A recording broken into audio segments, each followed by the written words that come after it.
નમસ્કાર,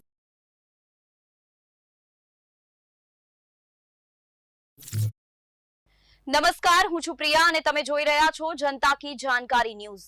નજર કરીએ આજના સમાચારો। સુરતથી ઉડાન ભરતી ઇન્ડિગોની વધુ 8 ફ્લાઇટ રદ।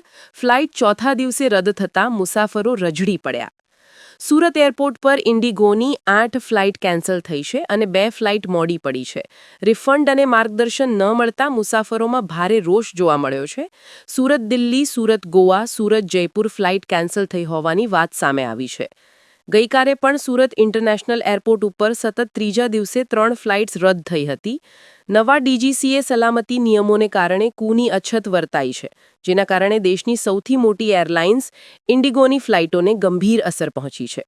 સતત ત્રીજા દિવસે ફ્લાઇટોના શેડ્યુલ ખોરવાતા પેસેન્જરોને ભારે હાલાકીનો સામનો કરવો પડ્યો હતો।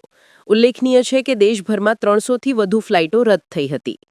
મુસાફરોના જણાવ્યા અનુસાર લગ્ન સિઝન હોવાથી તેમજ ડિસેમ્બર મહિનો હોવાથી લોકોના પ્લાનિંગ ખોરવાયા।